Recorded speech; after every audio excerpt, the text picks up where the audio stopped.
Look before. Yeah, I can see it right here on What this you on got? my How's it look? computer. As I She said, hasn't put it up yet. Am I too tall?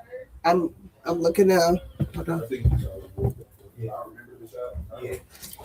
No, you're right. You're fine right there. You're fine right there. I'm fine right here. Uh-huh. And we introing into day 2, right? Yes. Yeah. But we get this energy.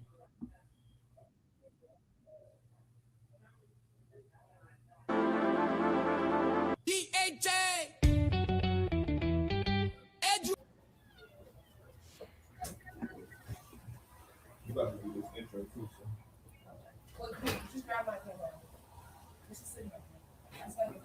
all right, we're live. All right. Good morning. I want to welcome you to day 2 of the Listening Tree Goshen Hebrew Academy at Temple Kafarim. We are here. We had a wonderful day yesterday. Today we'll have our middle school and junior high students coming in, and I want you to lock in with us. Today we're going to feature a specific game, okay? And that game today is going to be Ebonyopoly. I want you walking away today with that game, because that game is the game that we've been playing in this country forever. It is the game of owning property and using that property to build. So I got something that I say when I talk to my young entrepreneurs, is that we do things with land, business, and tools, okay? On the land, we build businesses. Inside of the businesses, we place tools. And with those tools, we satisfy or deliver products to our customers. This is how America works. And you need Ebonyopoly today. You need what the Listening Tree is teaching. You need Young Entrepreneurs Program, but you also want to walk away today as B-Boys and B-Girls Club members, okay? So I want you to remember, when you go to Goshen, you go to the most beautiful place that you could go. And it's a place that Yah has put aside for all of his children. So I want you to go to Goshen.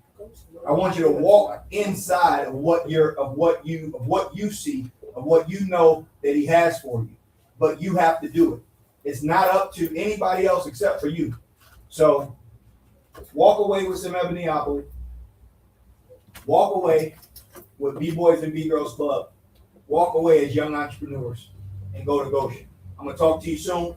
And this is day 2 of Listening Tree and GHATK at Temple Kafarim. We're going to talk to y'all. I'm out.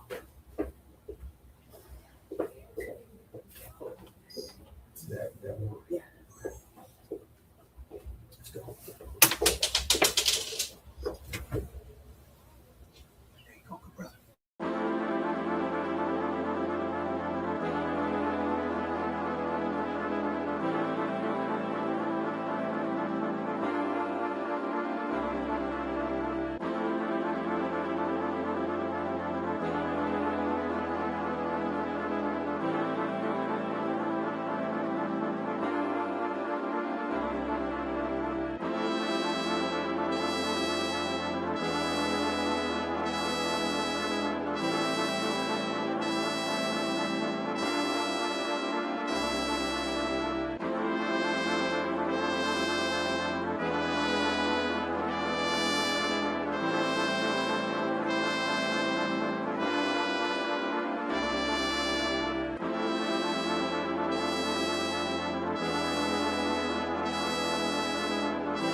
Virtual book fair, as for the Omar said, day 2.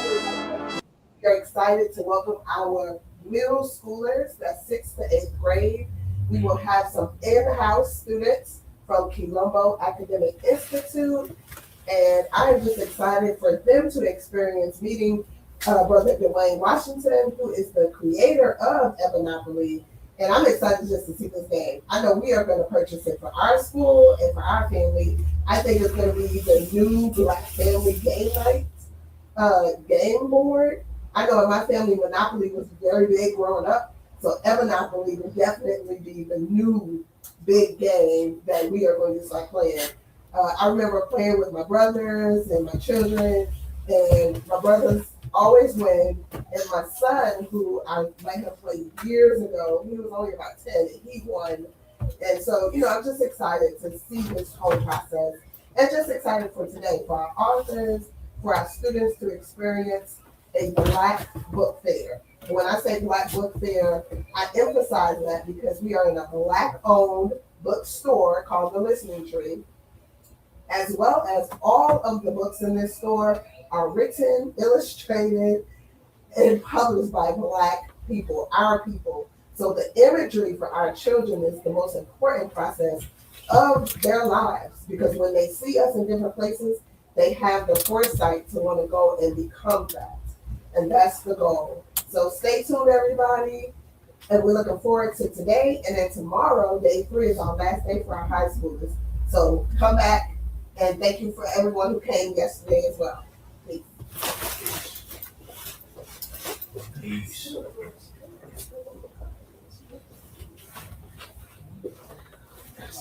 So they didn't see me?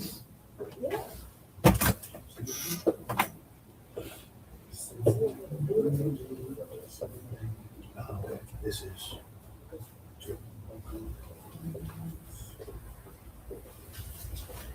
All right.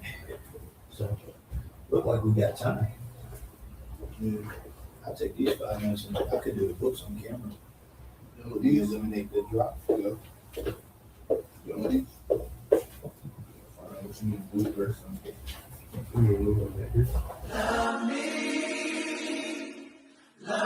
Hey y'all, so many people ask, what is GHATK? First, GHATK stands for Goshen Hebrew Academy at Temple Kifarim. We are a virtual learning school. We are a private cultural school. Many people wonder why we started GHATK. We started GHATK to give an alternative to a public school education. Our mission is to empower, enlighten, and encourage our students to have a successful life.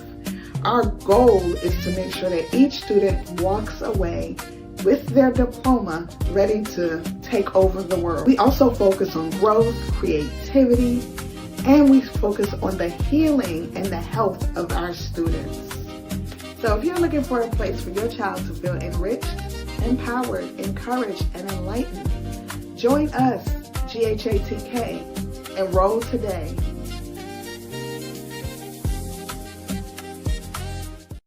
StreamYard. Hey y'all. So this is the day in the life of a principal and co-founder. I am here this rising. They are actually bringing our building today. Y'all see me, I'm on my land where we house the school building. I'm going to allow y'all to see this is what we're doing today. We are installing our building. It's called Vision to Village. And so as they continue to do this is going to take probably a few hours, I may not get every step, but hey, we're going to get as much as possible just so you all can see the vision, see the work from the ground up. That's the other side of our building that I took video of earlier. And basically, this is the side that they already put where we want it to be. They placed it on the bricks, the stabilizing. But once they put it together, we'll walk through so you all can see the finished product. Here we go. Follow us for updates on the process of building a school from the ground up. And share this with someone who should see it. Thank you. Hey y'all. Welcome back to Vision to Village, where we're making our ancestors' wildest dreams a reality. Here's a sneak peek at what we have going on in here. I'm so excited to see it all coming together. We've got 1 office, 5 classrooms, and 2 bathrooms. There's so much work to be done. This is definitely a grassroots project. I can't wait to see everything come together. We love to hear your input. If you have any ideas, like paint colors or classroom designs, Please share in the comments. Also, what did you want in your classroom growing up? This isn't just about our students. It's about the village. It's about all of us. Thank you for all your support.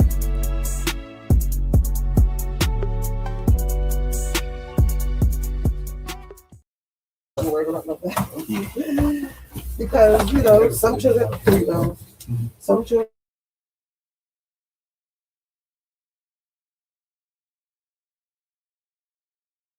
GHA, educate, enlighten, encourage, empower, rise up, it's a brand new day, learning and leading the righteous way, hearts full of purpose, minds that shine, building the future, one step at a time. Educate the mind, enlighten the soul, encourage the dream, empower the goal, from the classroom to the world. We stand tall. Ghatk, one vision for all. Educate, enlighten, encourage, empower. Ghatk, we rise today. Enlighten, encourage, empower. Ghatk, we rise today. Ghatk, educate, enlighten, encourage, empower, rise up, it's a brand new day, learning and leading the righteous way, hearts full of purpose, minds that shine, building the future, one step at a time.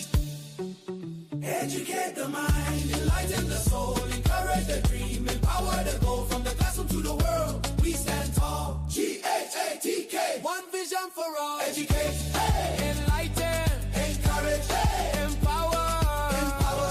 Ghatk, we rise today. Enlighten, encourage, empower. Ghatk, we rise today. Ghatk, educate, enlighten, encourage, empower, rise up, it's a brand new day, learning and leading the righteous way, hearts full of purpose, minds that shine, building the future, one step at a time.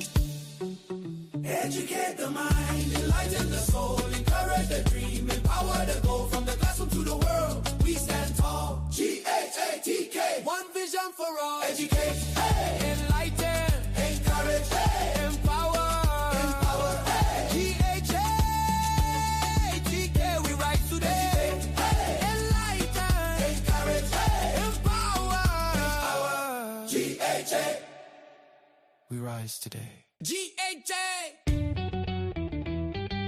educate, enlighten, encourage,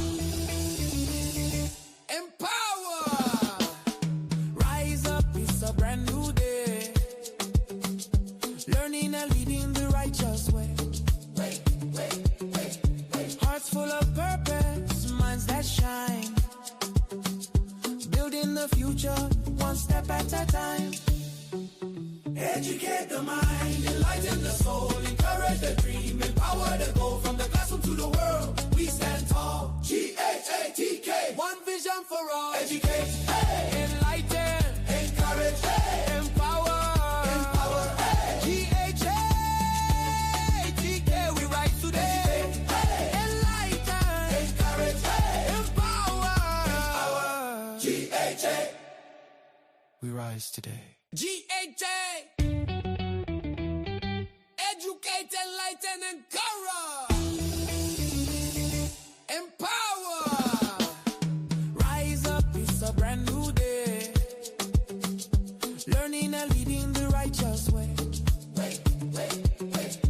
hearts full of purpose, minds that shine, building the future, one step at a time. Educate the mind, enlighten the soul, encourage the dream, empower the goal, from the classroom to the world. We stand tall. Ghatk, one vision. vision for all. Educate, hey, enlighten. Here at the book fair, and I know you're enjoying everything. And I really want you to kind of lock in because there's some books here that I want to introduce you to. The first is called Three Little Hebrew Boys in the Big Bad War. It's an obvious retelling of a story that needs to be retold because these three little Hebrew boys are extremely intelligent. And guess what? They're going to do some things that you want your children to see. So I want to make sure that when you walk away today, this is from one of your very own couture, Rena. And you want to grab this book because what it's going to do is going to give you the right story about building, about securing, and about walking in what is yours. And not just looking at other people have it. So you want this book. Now, the second book that I'm talking about is called Black Fortunes. A lot of us don't realize that even though we were in slavery, there were literally black millionaires even back then. So the idea of entrepreneurship has been running even before we were enslaved because we were the original economy of this world. So many of us understand how to do business, but there were literally people with black fortunes back during slavery time. I know you probably can't believe that. Right. But Black Fortunes, right, written by Shamari Willis, is a story of six millionaires during slavery. If you can believe it, make sure you get this book. Now, this one is important. It's important to all of us because Asada is one of my favorite books. I think I've read it at least 4 times at this point. But this is a story of a lady who was just done completely wrong by the world, but she never lost herself. She never lost herself, and she was covered by the brothers and her community. She was broken out of prison. They had been she was shot and really used by people.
this system is built from the ground. All we have to do is stand up and actually own and control ourselves and do that. Do that with own property, on real business tools. And this game leads you there, y'all. Y'all follow me? So a lot of y'all be wanting to talk about y'all. I know a lot of this generation talk about getting to the bag or something like that, right, y'all? Are we gonna do it live or not? No. No, tell me about this generation. We're doing it when the book person comes reading the book. That's what Tell she me what's said. important to you. But you might as well set it up now because what you gonna do? Set it up. Y'all like to get stuff right into it when people get here. So we should set You it want to up. be rested. And we should You set want up to the be one able to be on on your your phone phone. because It them is A shit's lot of already these set things up. are It's not not important work. to you. That's because If you don't know. Are y'all understanding what I'm saying? there's things. So when you own, so for example, I do own this bookstore, okay? Every product you see here is Black authored, right? When you buy anything from this store, your money has bounced in the Black community 3 times. So that means it stayed in the community at least 2 to 6 months before it left. And that's what we're building here at the Listening Tree. And this game leads you straight there to build that kind of structure. Does that make sense to y'all? Yeah. And so I want y'all to really lock in. It's a fun game, but you gotta own, you gotta be about ownership, and you wanna put it in your own community. I'm sure y'all already understand that. So that's it, y'all.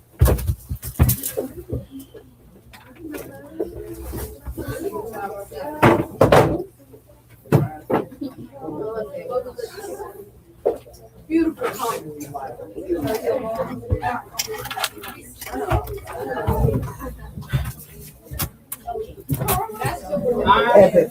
Excuse me, brother. Are the prices that's on the back of the She price? said she just got kicked out, but it's still running. And if you don't see a price, sometimes it's not there, but the books are generally between 10 and 15,000. What? You said the mic was muted. No, it's not muted now. It's live. Thank you. Shoot, can't even do it.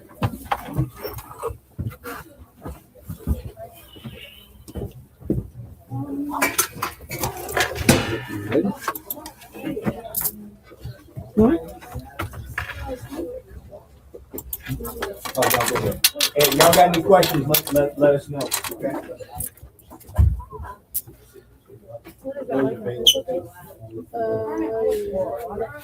What you need? All right, Calfani, you want me to put on that camera now? Yeah. Okay. I might, that's what I was thinking. I might get a bug. I just want to, I'm not shit for real. I'm hungry. I can't. No. Why did you want to All right, you gotta turn up. You gotta turn the camera on that one. No, that way.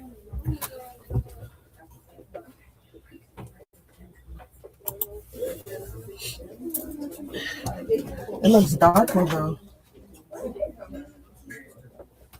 Yeah. It is. This is dark today. Yeah, because it's raining.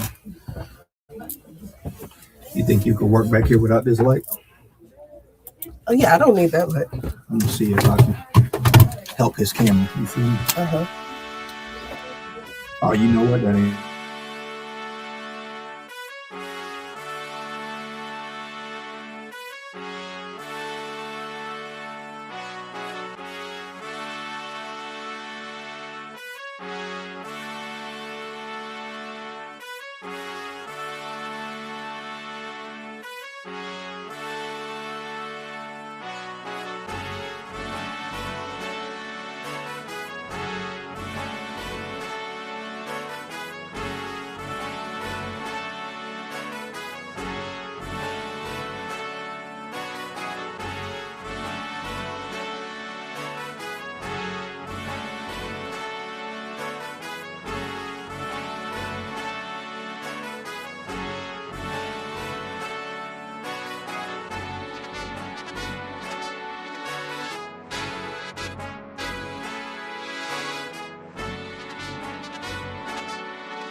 You guys have lunches. You can jump into your lunches table. See what match them. You want this shot? See the lights, ice. Oh, the George is better. Oh, well, where did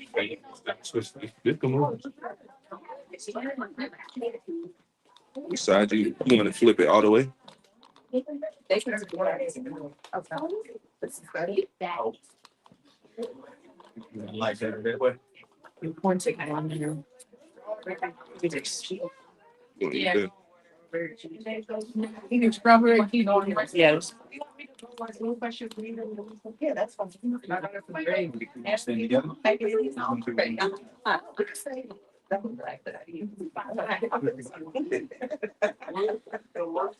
Excuse me. Can you pass me that little board? Thank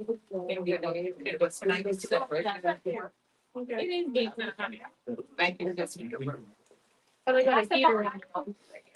Hello. Wait. Joe, run video. Hello, my name is Asar and I'm in the 7th grade. I'm 11 years old and yeah. What school And you I go go to Colombo. All right, thank you. So,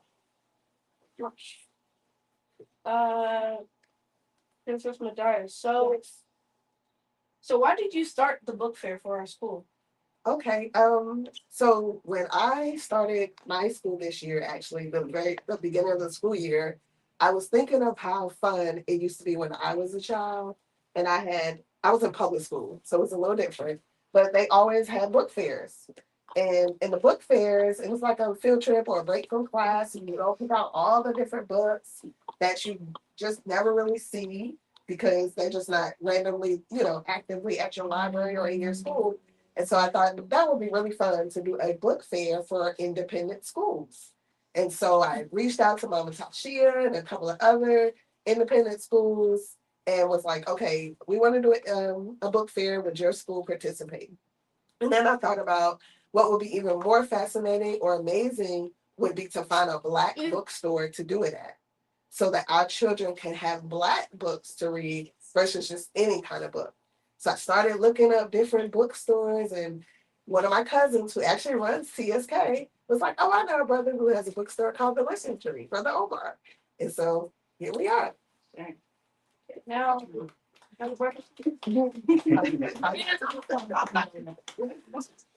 Brother Omar, what is your favorite book for children to read? So I would be lying if I told you that I have a favorite book. Right? Me too. Because I love every book in here. It's important. It's important to say that.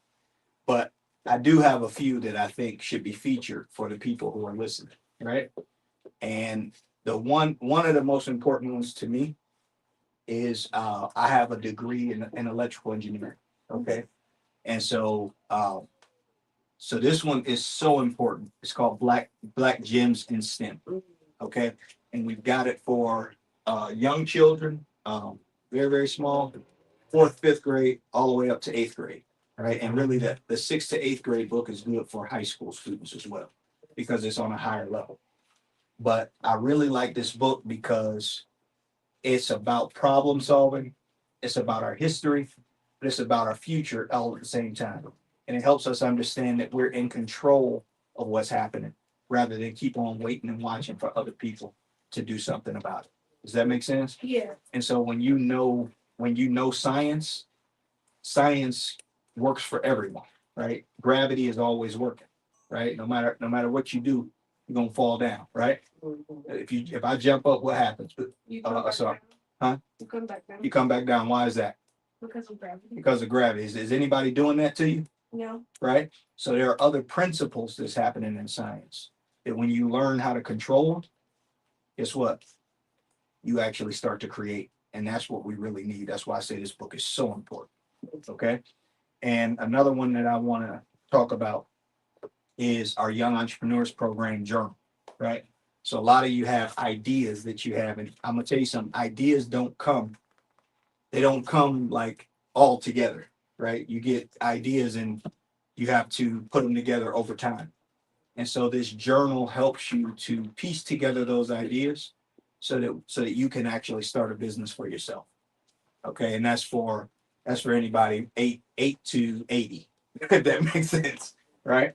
And then I said one last book I really want to make sure we talk about, and Sister Madai is going to talk to you about it because she has such a personal experience with it, and so it's important to everybody to hear what she has to say because this book is personal, and it can become personal for you if you just listen to her story.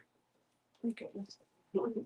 All right, everybody. So one of my favorite books since I was a little, well, teenager really, is the Sada Shakur autobiography actually. She wrote this book about her life from childhood all the way until she was liberated and living in exile in Cuba. And so when I was able to read this book as a teenager, it empowered me with a mind of like everything is possible. I was always taught that, but to actually read it and then to actually know the person who know her and to know her story and to be a part of her family, like in the movement, in the Black Power movement, my parents were her comrades in the Black Panther Party. And so to me, she was like an aunt, or she is an aunt. And we all, her children, or her daughter and I, and all the other Shakurs and Panther, because we all grew up together. And so reading her book just made it that more real for us. It made even the sacrifice that she did more powerful for us and more meaningful. And we understood her sacrifice and we wanted to make sure that we carry on her legacy. And so when I received this book, my mom actually took it over to Cuba, had her autograph it for me, and brought it back.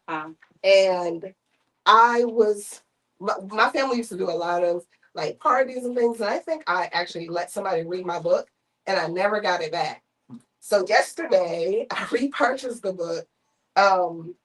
But the powerful thing is I get to read her words again. I will always remember her messages. And then when I was actually 17, I went to Cuba and actually got to sit and talk with my aunt in person. And she didn't want to talk. She didn't want me to ask her any questions. She just wanted to know, like, what's all the fun things you're doing at 17? What do you want to be? How has life been for you?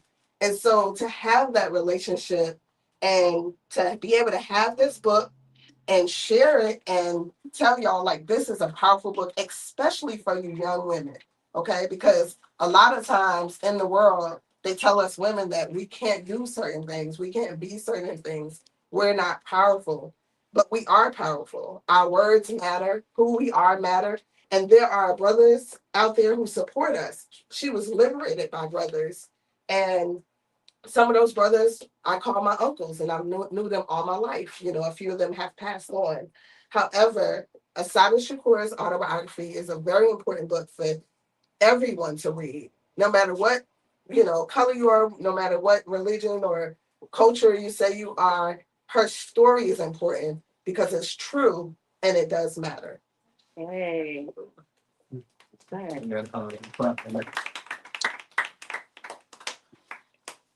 you. That was a very interesting story. Thank you. And for our next question, why do you think reading is important for children? I think reading is very important for children. One, because a lot of our children are having like just literacy is a big problem in the education system. And what I find is it's more of a big problem, of course, in the public school system, because children are just looked over or stepped over. They have this policy of no child left behind. And the no child left behind, it sounds good, right? Saying no child left behind, but it's actually not good because what they mean is if a child is, Asar is 11. So if he's 11 and he's about to go to 8th grade, but he couldn't read, they wouldn't worry about that. They just don't want him to be left behind. They would graduate him to 8th grade or pass him to 8th grade. And then the next teacher would just pass him to 9th grade until maybe, hopefully that there is a teacher out there that says, you know what, I want to help him read better. So she's going to focus on that. And for us, especially Quilombo and TSK and other independent schools, Atlanta Achievers Academy, and at GHATK, our purpose is to make sure all of our children, from the very beginning, learn to read. You will not be passed to a next grade because we don't want to leave you behind. You're going to be passed to the next grade because you have excelled all of the expectations, all of the subject matters, everything that we would desire for you to be. And reading is the biggest part of that. You can't pass math, social studies, ELA, nothing, even foreign languages, if you don't know how to read. And so the importance of reading is just picking up a book, no matter how big or small, start where you are comfortable with, and then gradually grow to you're reading books once a week. Yeah. You know, and writing them down and you gain so many ideas from reading books. When I was a teenager, I read books all the time. I would get a book thicker than this sometimes and read it in one day, like if it was a Sunday or something, right? Because I just love to, I would get so engulfed in that book that my mind would expand and I'd start having a whole visual of that experience, you know. So reading is really fundamental. That was one thing my mom always told me. Reading is fundamental. If I would ask her, hey mom, what does magic mean, right? She'd be like, get the dictionary, look it up, define it, then put in a sentence, and now you know what it means and you don't have to ask me anymore. So that's something I want to pass on to y'all. Don't always ask, go research it. Y'all have Google, y'all have everything at your hands now, so it's much easier. But Google a word, Google an idea, and then now you have ingested it. So now you don't have to ask somebody. You have, that's your power. All right? Okay. And, you know, I want to make sure I put something with that, is that reading really helps you critically think, yo. Right? So a lot of the stuff that you go through, you're gonna go through things that feel like they're impossible. But if you read, you have so many perspectives that help you critically think and come to conclusions that can actually help. Did y'all hear me? Yeah. Right? So critical thinking, drawing conclusions, and then making decisions. Reading informs you of how to do those things. And when you don't read, a lot of times you find yourself becoming emotionally engulfed in a situation, but you really don't have a solution. Okay? But reading opens that up for you. And so I will make sure I say that to you guys so you remember that. Well, thank you, Elsa. Thank you so much. All right, thank you, Colombo.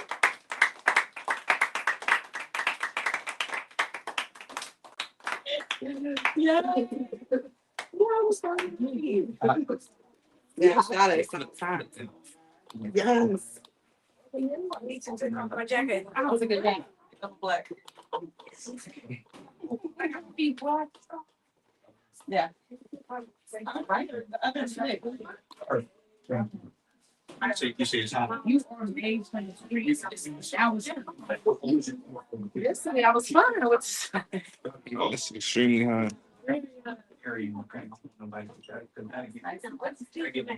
This a movie? Just let some air in. Thank you.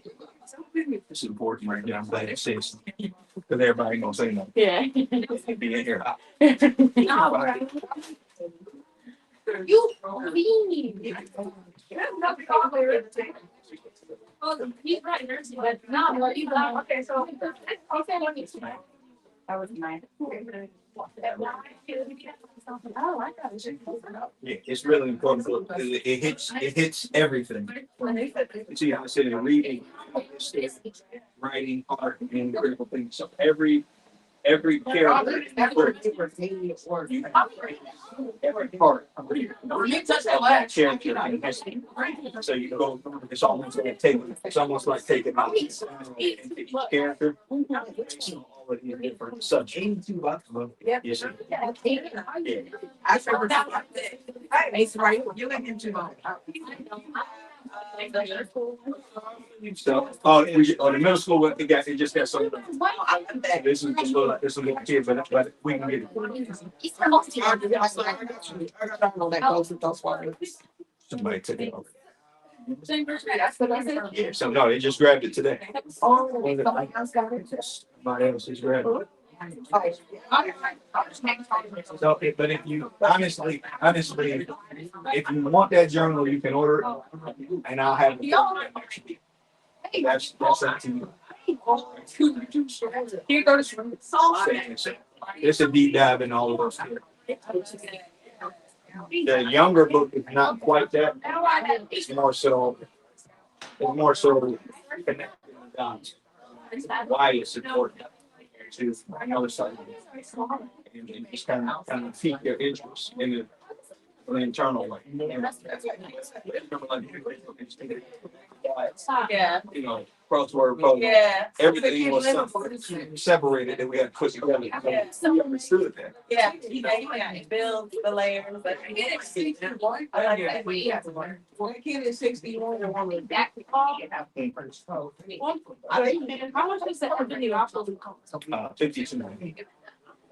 Yeah, that one has a price tag. No. That camera is Sarah, why? He's in it. It's fine. It's over there. It camera's in it. DVD's the activity 16.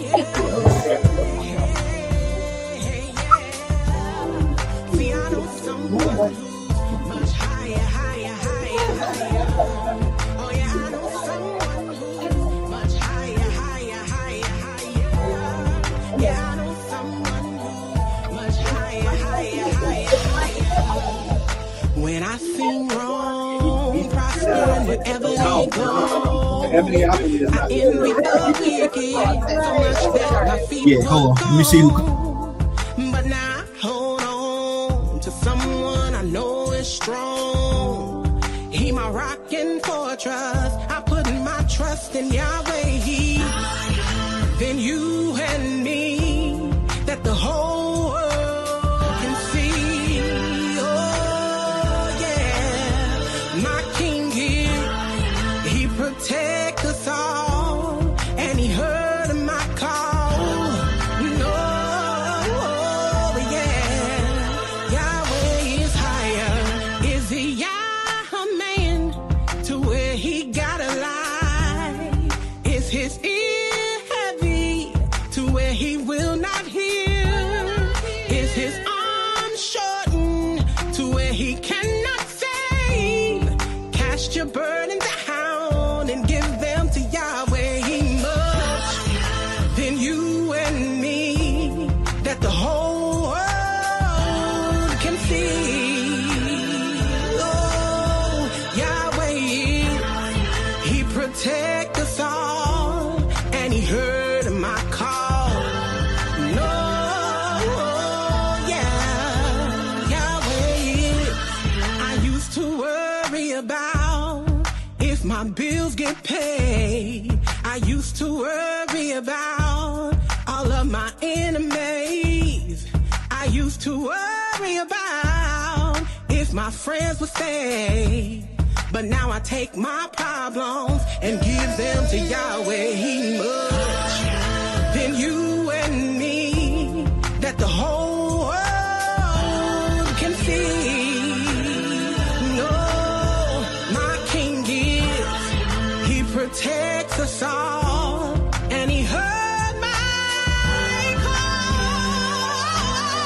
Yeah, Yahweh is higher.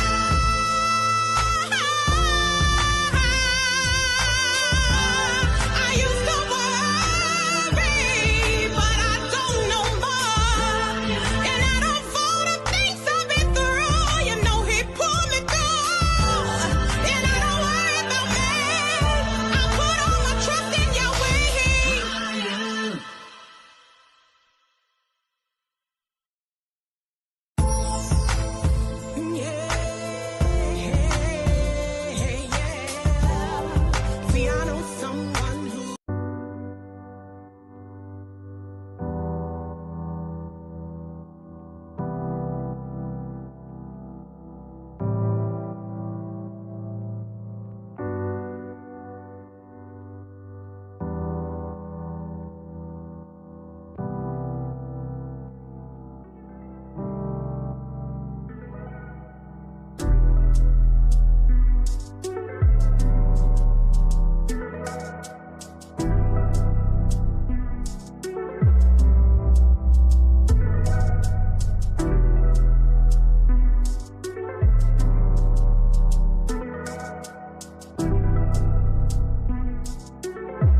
y'all. So this is our portion of Meet the Author. We're waiting on Denise Smith Archer, who wrote Gems in STEM. She's in Jamaica, and so we're waiting on some correspondence from her. But while we wait, okay, I'm also an author, whether y'all know it or not, right?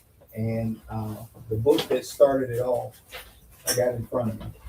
It's a children's book, but it's a story that everybody tells every day about creation and what's about creation, right? And about what's in Genesis, right?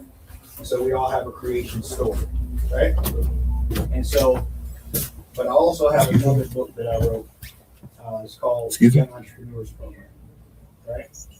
And I got to tell you, writing is one of the most liberating things that you can ever do, right? How many of y'all, do any of y'all journal at all? Anybody do journal? Right? So let me just tell you something. As a business owner, I journal every day, so I write every day.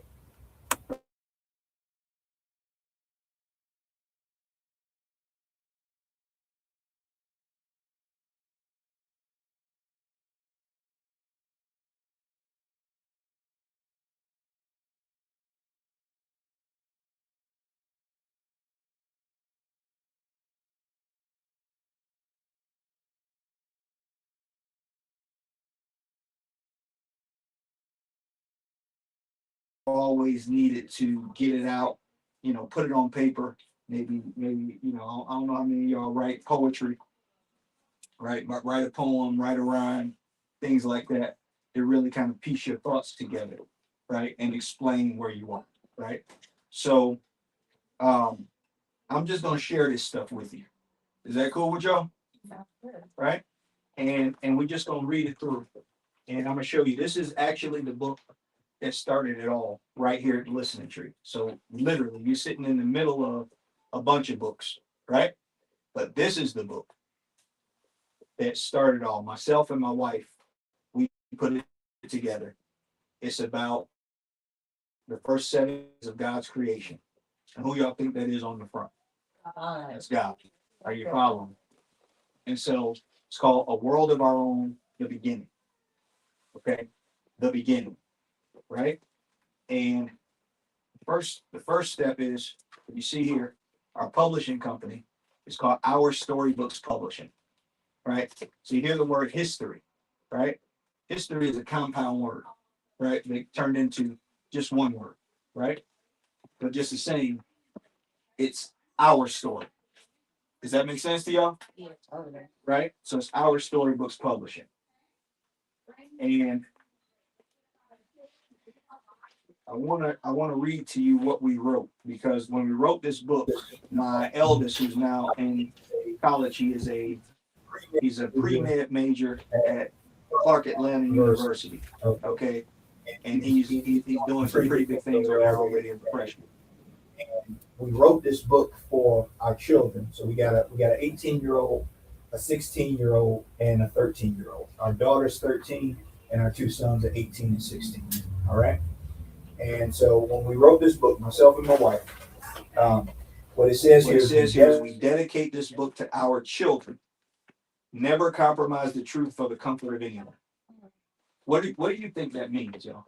What do y'all think that means, to never compromise the truth for the comfort of anyone? Don't steal away the truth, so it won't hurt others. Don't steal away the truth just because it will hurt somebody. That's exactly right. How many of y'all agree? What's your name? Lucas. How many of y'all agree with what Lucas just said?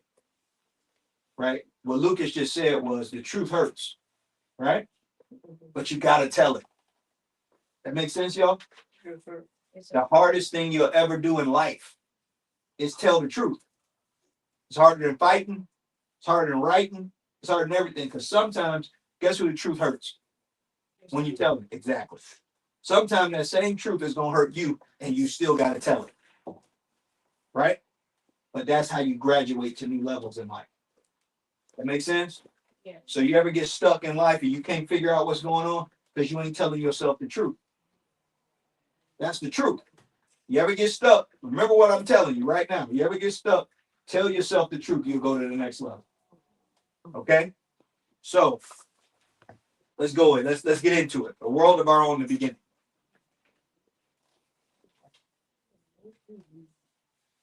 So let's take a trip, a voyage through time.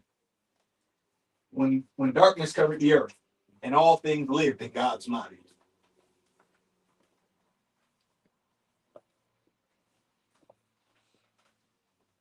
He walked along the deep and thought, something's not right.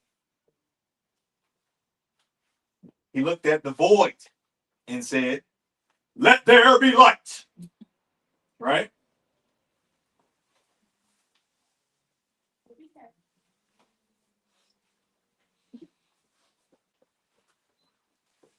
And God called the sky day, and the darkness he called night. And this was the first day, and God knew this was right. So he expanded the sky as only he could do. He called the sky heaven, and this was day 2. Y'all say it with me. This was day 2. Let's go. Let's have a good time with this. The waters were formed, rivers, oceans, and seas. The earth brought forth grass, and the herb yielding seed. The seed became the flower, the fruit, and the tree. God was pleased with his work, and this was day 3. There we go.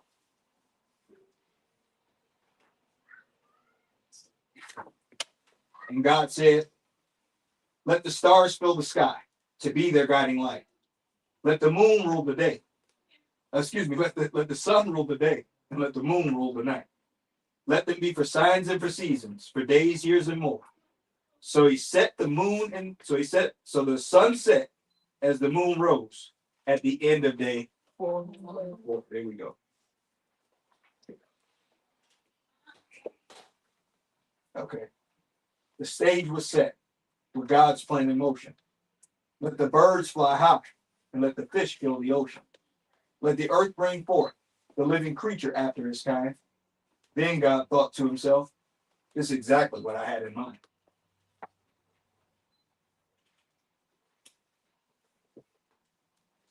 And he said, be fruitful and multiply. Fill the earth, sky, and seas. Looking upon the earth on day 5, he was pleased.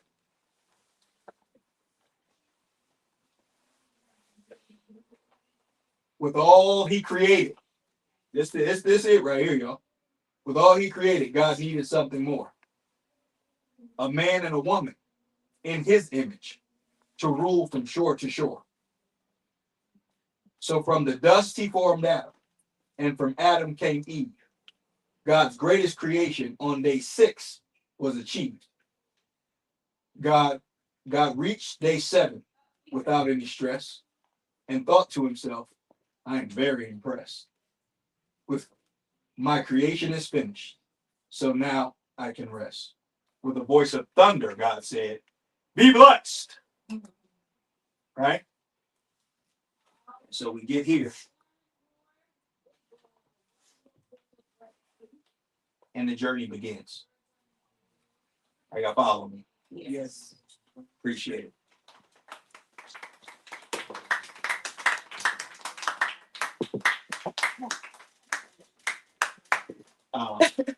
Do y'all have any questions about that book? No? It's pretty obvious. Okay. Who was the illustrator? That was my question. His name is CP the Artist. You can follow him on Instagram. Oh my God. He's incredible. He does murals. He does all kind of crazy. His stuff is mind blowing. You look at it on. He does it on walls in museums, all kinds of stuff. He knows how to like section it off and do all the whole 9. So y'all had the same question. Nice. CP the Artist. He's on Instagram. Yeah, and he's actually an accountant, by the way. CP. so he knows numbers this way. Right? Anybody else? Anybody else even wonder about that at all? So that's pretty obvious, right? Why do y'all think it's important to write a book like that today? I'll ask you that question. God is black and There we go. people are black And why would that be important? because it says that the people who didn't believe that God looked like that. That's right. That's right. It's important that everybody understand that truth because there's a progression of color, if you will. Does that make sense, yo? And that progression of color began here. Not to separate people, but to give you the science behind what actually happened. Because when we don't understand the truth, we can't process the information correctly. Like if I told you that 5 plus 5 is 19, you'd be confused forever, wouldn't you? Are y'all following me? Like I said, if I keep saying 5 plus 5 is 19, and you believe it's 19, and now you go through your whole life knowing it's 19, and somebody tell you 5 plus 5 is actually 10, it becomes difficult to process the fact that 5 plus 5 is what? 10, right? So that's why it's important to write a book like this because we got to set the record straight. Is that clear? Yeah. For everyone. Everyone here should know this truth, right? Go ahead. So you're saying that God is black? So saying that God made man in his image, and when the original man came, guess what he was? What? He was black. So if he made it in his image, and that was a black man, what does that say to you? Right? It's very obvious, right? But you can answer that question. But yes, I'm saying that. I'm absolutely saying it without any question, right? Because what people have been taught in the picture that's shown all the time is not this picture, is it? What's the picture that you constantly see? Right. Now here's the question. When you see that picture and you talk about the progression of humanity, could it have ever started there? No. No. Because where did it start? In Africa. On the African continent. What do the people look like there? Right. So there's no way around this truth. That's why we say don't compromise the truth for the comfort of anyone. Because even though the truth is uncomfortable, what does it do for us? That's us. That's right. Sets us free. Puts us in a mindset where we can think clearly. Right? So if you can think clearly, do you need me? No. If you can, I want y'all to look around. Look at everybody. Everybody's a little different, right? Right? So what does that tell you? That tells we all see things a little what? Differently. Now, if we all get to telling the truth, that means we got 360 degrees of every point that we're looking at. Right? Y'all know math, right? Yes. Right? In math, if you have a point, you go around that point in a circle. How many degrees are in a circle? 360 degrees. So if you look at each point from 360 different degrees, 360 different people standing around that point, we might just understand the point correctly. Mm-hmm. But we only gonna understand from our one finite understanding. Is that clear? Yes. But what happened when we all start telling each other the truth? What happened then? That's right. We start to understand it a little bit better. And then now the stuff that we do actually benefits those that are around us. That makes sense, y'all? Yes. So I got another book that I wrote, y'all. I want to share it with you. Right? Where's Logan? Logan, believe it or not, Logan actually been through part of this course, right? Logan? It's called the Young Entrepreneurs Program. Right? All right. So this book, remember I told you, it's about land, business, and tools. This is, how many of y'all know what it means to be an entrepreneur? I'm gonna grab you. Go ahead and tell me. Own your own business. That's right. Is that what you're gonna say? Okay. Anybody else? Does anybody have a different definition?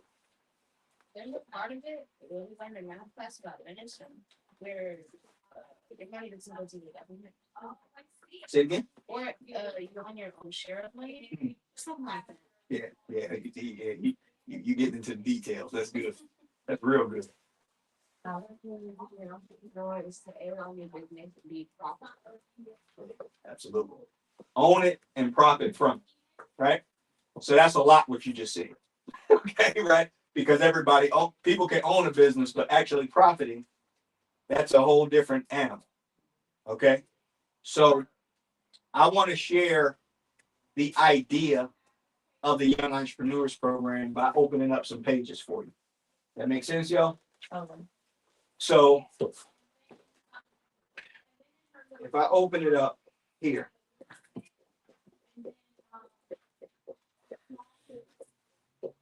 we got 5 sections that we're gonna go through. What you see here is the Haitian Citadel. How many of y'all have ever heard of that? No. Okay. So in Haiti in 1804, there was a revolution. They're the only people who overcame slavery with revolution. Did you hear me? Oh yeah.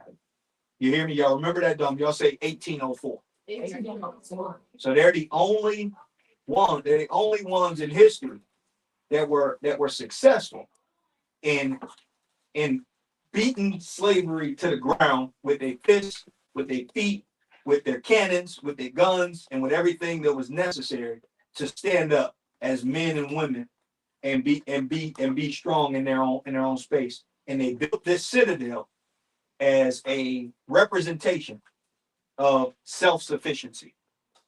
And it still stands today. Y'all got me? Yeah. Haiti was the first country to get black independence. That's exactly right. You said it better than I could, right? First country to get black independence. And when he says independence, what he means is you have the ability to succeed or what?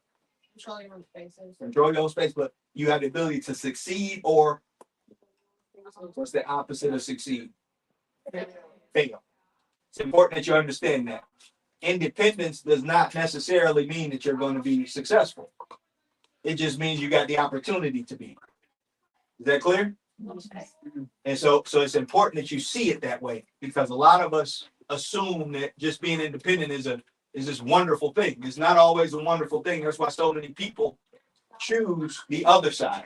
It's because sometimes it just gets really hard when you don't understand the economics of the place where you live. Y'all say economics, right? So economics is based on our financial standing. All right. So you see this picture here? This picture is a picture of a foundation of building a house. Okay.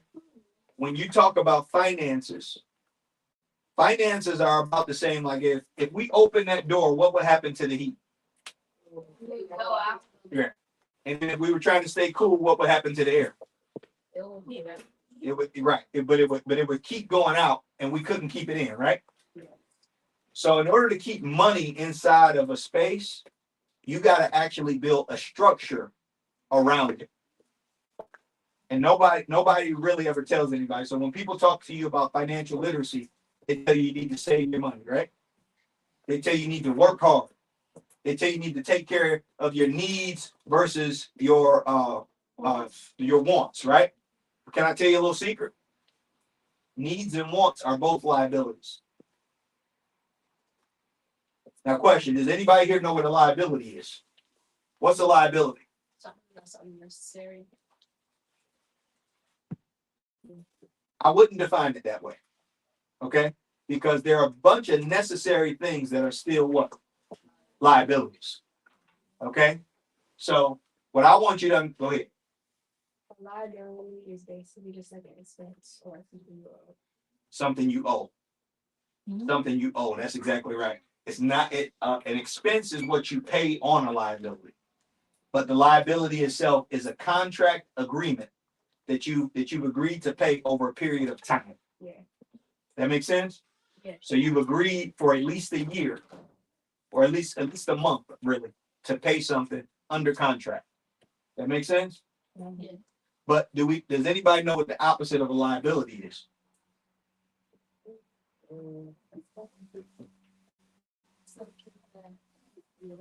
It's called an asset. Yeah. Logan, you gotta help him, man. Logan, come on, man. You got to come through. Right? So, asset is the opposite of a liability. So, where liability is a contractual agreement to pay, An asset is a contractual agreement to get paid. Did you catch it? Same thing. What's that? Educate delivery. What does that mean? Yeah, you got to make it make sense for me. Yeah, that's right. That's exactly right. Because it lifts you up, right? Right, but you got to understand it, right? So the point is, y'all, what you see here is financial literacy, and that you understand a financial statement. Okay, so I'm gonna give y'all 5 terms that's on a financial statement that's right here on this page, so that you get it. Right, the first 2 we just talked about.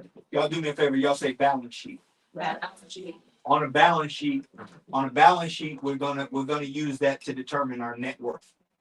Okay, so like what we're doing here all the time, and in this world, is based on finance. Okay, and you have to know your assets and your liabilities to know your net worth. Okay, so now net worth is an equation. Okay, it's an equation. It's assets minus liabilities equals net worth. Right. So I told you that some liabilities are things that you need. Okay. So is Lucas? Come here, Lucas. Lucas, do me a favor, and I want you to read these liabilities so everybody can see what the liability is. Liability. Houses, $135,000. Car, $20,000. Student loans, $75,000. Credit cards, $5,000. Health insurance, $1,800. Car insurance, $1,800, and ambulance ride, $350. Wow. So now let me ask y'all a question. You think you need a house? Yes. Yeah. How about you think if you want to get around, you think you need a car? Yeah. Okay. Okay, I live in Atlanta. Right? You can take the train, you can take the bus. So right now today, you think I could have been here on time on the bus? No. You think I could control where I land if I don't have a vehicle? No. Right? Let me ask you a question. You think you need a phone? No. Well, Yes. absolutely, you need a phone. See, this is the stuff that we got to understand. You got to have transportation. You got to have communication. Right? And you got to have a place where you stay. Those 3 things are absolutely necessary to what we're doing. With are y'all, would you say opposite or no? Maybe if you think different, tell me. I want you to educate. Because then I would be silly. I'd be silly if you're talking. Right? So the point I'm making to you is all of those things are needs, aren't they? Yes. But they're also what? Liabilities. Right? So it's great to understand the difference between wants and needs because you're making decisions. But financially, you'll still be stuck because on a balance sheet, you still got a lot of what? Liability. But now what's the other side on the balance sheet, y'all? Assets. And so do me a favor. Come here. Right here. What's your name? Sanaa. Sanaa. All right, Sanaa's gonna read. We got 3 assets on this page. Do me a favor, Sanaa. Tell them what those assets are. Contract income, $125,000. Business value, $50,000, and index funds, $2,000. Okay. Right. So let's break this down. Thank you. Right. Let's break this down, yo. Contract income. What is that? I love it. Let's go. Something you solid to make money. Say it again. Something you solid to make money. That's exactly right. Something you sign that guarantees your pay. That makes sense? That's contract income. Right? What about business value? What do you think that means? Business value. That's a tough one, ain't it? I would guess and say that it's the business network. Yeah. It's very close to that, right? It's based on net worth, it's based on real estate, it's based on product, and it's based on demand. You got me? Yes. So that's value. Y'all say value. So now look around here. You're sitting in a business that's valued at a pretty I did a valuation and we're right at 180,000. Okay. Inside of this little bitty 250 square foot. Are y'all hearing? Yeah. So that's value. That means that somebody would come and buy the business at that price. Does that make sense? Yeah. So if you want to sell it, because some people build business just to sell it. Right? They don't want to stay in business forever. They just want to build $1 million business and sell it for $1 billion and keep on moving. Are y'all hearing me? Yes. So the third one is index funds. Okay. Index funds. Anybody want to take a stab at what that is? What did you say again? Index funds. What the heck is that?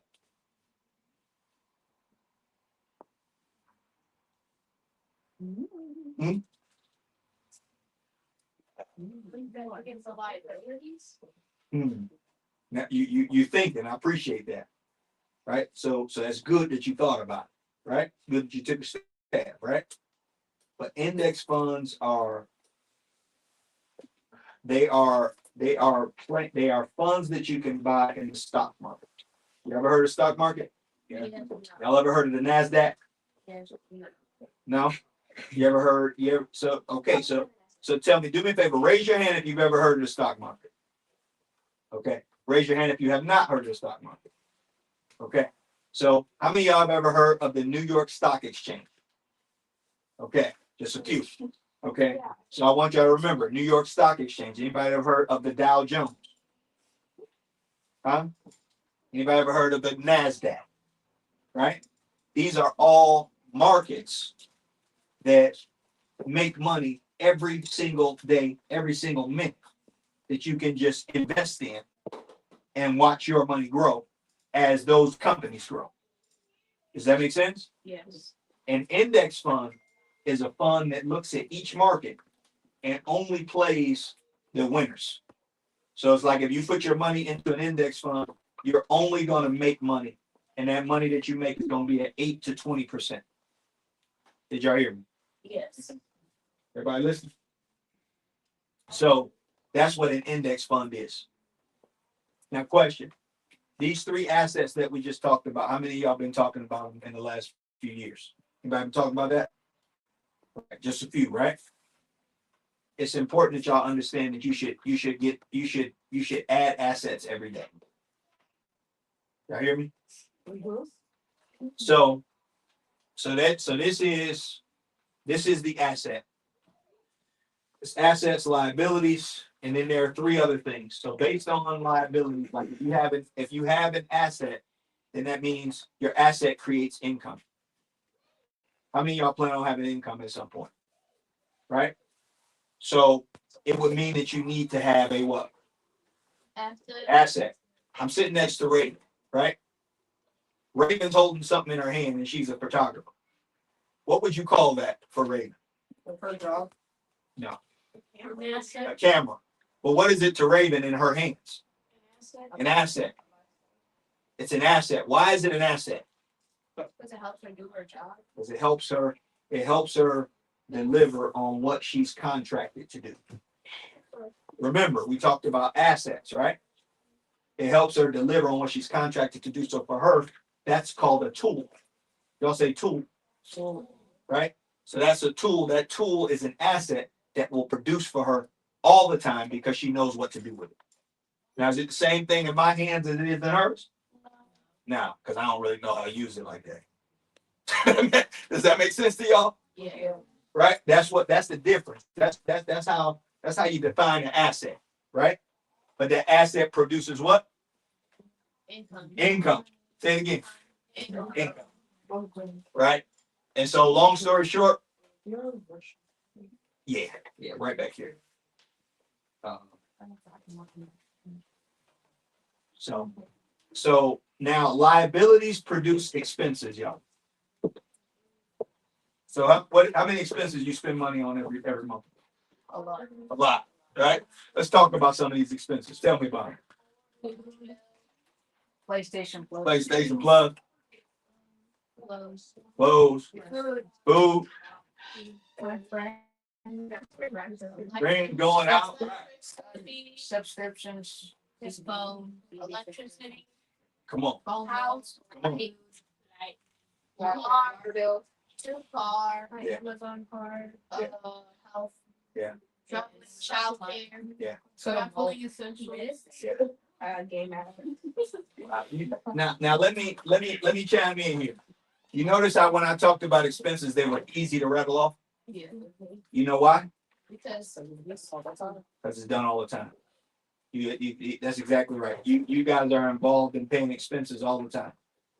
But when we talk about assets, it's a little quiet. Are y'all here? When we talked about income, it's a little quiet. Why? Because we're not talking about it. That's all. It's not really that deep. So all you want to do is start having conversations about your assets and your income, and you add more assets than you have liabilities. And guess what? You're back in balance. That makes sense? So after you learn financial literacy, y'all, so that's a little, let me ask y'all a question. Do y'all feel like y'all might be a little bit more financially literate after talking to me today? yes. All right, cool. Cool. So do me a favor, give yourselves a hand real quick. Right? All right. So after we go through financial literacy, y'all, we got to identify something called self-interest. So everybody in here, we talked about it earlier about being black children, about being black people, right? A lot of us don't spend our time understanding who we are. You guys do, but I'm telling you, a lot of people in the world don't. Does that make sense? Do you think it's important to do business with your own people? Yeah. Huh? Yes. Who y'all think I'm doing business with today? Kilombo. Kilombo. Say it again. Kilombo. My man. Yes. He said, who else? The books that you bought. That's right. The book author. Book authors, that's right. And you're also doing business with Princess Madai. Yeah, that's right. Princess Madai, what's the name? That's called Goshen, right? Goshen Hebrew Academy. At Goshen Hebrew Academy at Temple Kafarim. I know you. Right? But we're doing business in partnership together, aren't we? Yeah. And so what that's doing is that's creating value that will pay you guys forever. We're creating a legacy. That makes sense? Do y'all feel like y'all might want to have somewhere to land when you grow up? Yeah. Yeah. And so that's what this kind of stuff it creates for you. Right? So I'm not gonna go through the whole book, but I want you to understand it's identifying self-interest, it's financial literacy. But then after that, how many of y'all ever want to own a business? Right? Okay, so if you ever want to own a business, there's two things you got to do. You got to have a product or you got to have a service that you deliver. Y'all hear me? Yes. Yeah. And then after you have that, you set up your business around it, and you go make sales. And then somebody said earlier, what's your name? Ari. Ari, is that full name? It's Ari. Ariana. So Ariana says, what you said that you make profit if you have a business, right? So profit means that you actually make more money than the business expenses that you have. Y'all got me? Yes. Now I know it's like y'all didn't come for a business class, but guess what? Guess what you need in this lifetime? That's right, business and money, right? And I'm telling you, here's another book that I wrote called The Young Entrepreneurs Program. And so these are pieces of work that is necessary to grow you and who you are. Okay? And I just want y'all to know that we care for you and there are things that's going on. Let me ask you, do you guys have any questions about this book, The Young Entrepreneurs Program? Do you have a cycle of running the program for kids? And is that like on online access? Yeah. So yes, the answer to both of those questions are yes. There's a cycle. We run the program here at the bookstore. You can enroll at any time. We do 4 phases. Okay. The 4 phases they're 9-week phases. The first phase helps you start your business. It's called startup. The next phase help you sell. It's called sell literally. So you're gonna sell your product, and then after you sell your product, the next phase is called automate. So you automate what you do, and after you automate, it's called scale. That's when you start to do partnership with other businesses. That makes sense? So it's a program so the cycle is 9 weeks at a time, right? And every cycle has an outcome that will be beneficial to any business. So some people just take the first nine weeks and they don't continue, right? Other people continue and they grow a pretty lucrative kind of business, right? And so we run it on Saturday from online, and you can enroll from anywhere in the US. And it's for ages 8 to 12 and 13 to 18. Okay. But then we also have a portion that's actually run directly in schools. So we work it out based on the school schedule, and then we give a scope and sequence that fits the school setup, if that makes sense to you. Yeah. And so that's what Logan went through over at Genesis. Right? Anybody else? Yeah, I was gonna ask if Logan could kind of share his experience. Let's go, Logan.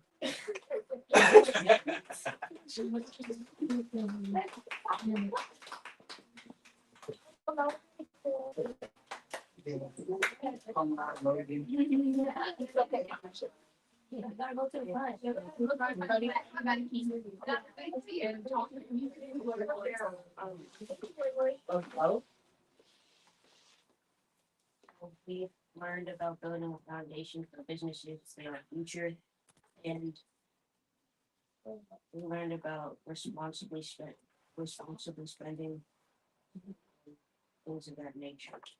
What kind of business did you have? I had it once. LLC. But do you remember what type of business it was? No? Okay, so we got to remember that, right? But what's an LLC? Do you remember? Anybody here remember what an LLC is? Anybody know? Tell them about it. An LLC is a limited liability corporation. There we go. Right. And so in that sense, it's you giving yourself the potential to make money, and that's all. just so we understand, it don't mean that you're gonna make money, does it? Right. But you give yourself the potential to do so. What else you remember? I don't know. You remember most? So that's real important, right? So because just the same way that Logan is just coming into knowledge. There's other young students same age that are actually making profit right now, right? So we got one called the King's Lollipop Shop.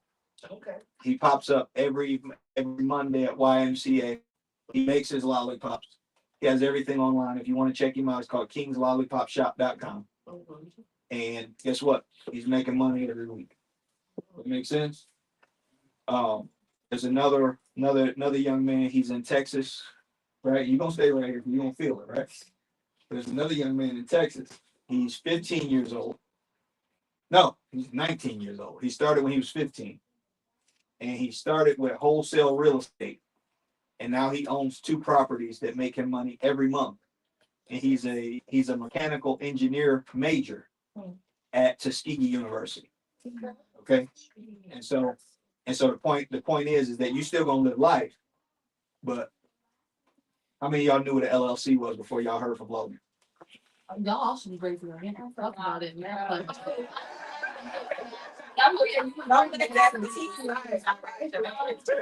Yeah, but we got to tell the truth, right? So the reality is, Logan just introduced something to you that you were unaware of. Right. Does that make sense? Yes. And so based on that, you actually opened up to something new. So, my man, give me.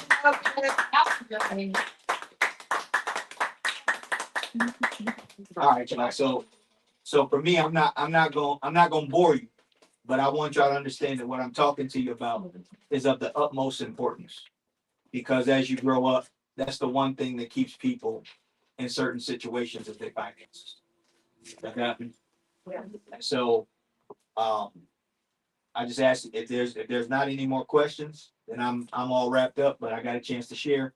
And we can, if you have books that you wanna buy, I'm gonna go ahead and start ringing them up, and we're gonna wait and see if Denise is able to come on in. Okay?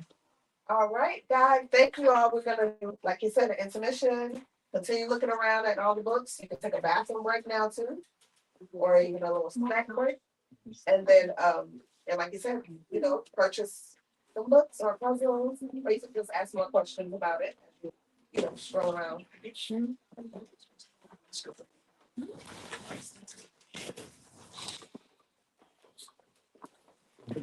This is a story of a lady who was just done completely wrong by the world, but she never lost herself. She never lost herself, family. She was covered by the brothers in her community. She was broken out of prison after she had been shot and really abused while she was in that prison system. But you want to grab the autobiography of Assata Shakur. This is an important book to your library, and you want to make sure you have it forever, right? Don't loan this book out. If anybody ever tells you they want to borrow this book, tell them come to the listening tree and buy it for themselves, okay? It's important. Another one. We got to rewrite the narrative, y'all. This one is called Land and History. I told you, land, business, and tools, right? But this one is about the Native American or Indian story. You need to understand that when they called it Indian, they weren't talking about, they thought they were from India. They were talking about the indigenous peoples of this particular area. So this book, very simple retelling for your child that helps you understand the story a whole lot different and a whole lot better, so that they can walk away with some real power and be empowered by knowing a story that means something, okay? Now, it's Black History Month, y'all. From the past to the present, also the future. The only thing we have is today. But we want to appreciate every leader that we've ever had. Everybody who's put their life on the line for us, whether it went right, whether it went wrong. We want to say we appreciate you for standing up and speaking up. So this is a activity book for our young people to learn the history, to do crossword puzzles, to do connecting the dots and coloring. So now you begin to put the pieces together mentally from the past to the present. And the last one I want to make sure we feature today, always, Little Mr. Fix-It. We're in here today, and a young man, I think he might be 2 years old. Is he 2? Right? He's not quite 2 years old, but guess what? All he wanted to do was fix everything with me today. And guess what? This is a lot of what we need to understand, is that when we have problems, that's actually a good thing, because fixing problems is an opportunity for us to grow and to flourish. And we want to teach our children to fix things all the time, so they know that problems are just simply opportunities. So we want to get locked in. Little Mr. Fix-It is for your child 6 years and under, and you want to read it to them. So these are the books you want to buy. I'm going to talk to you soon. We got customers walking in. I'm out.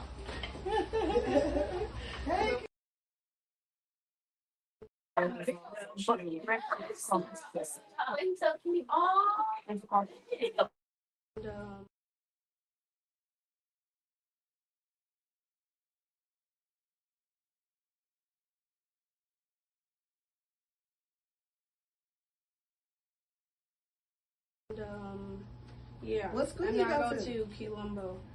All right, thank you. Sure. Princess Medaya. So, Yes.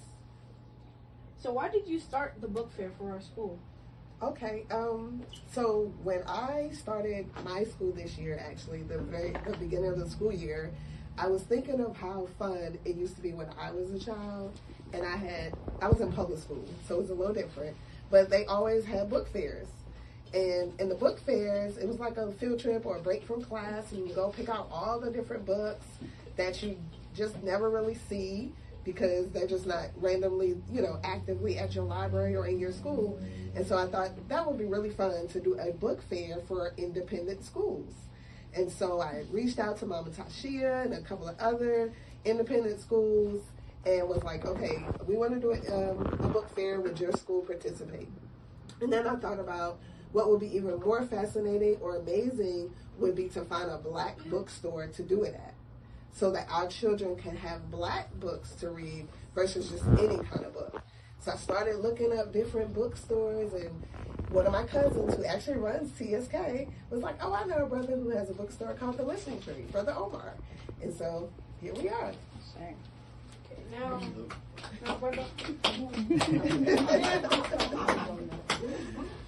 Now, Brother Omar, what is your favorite book for children to read?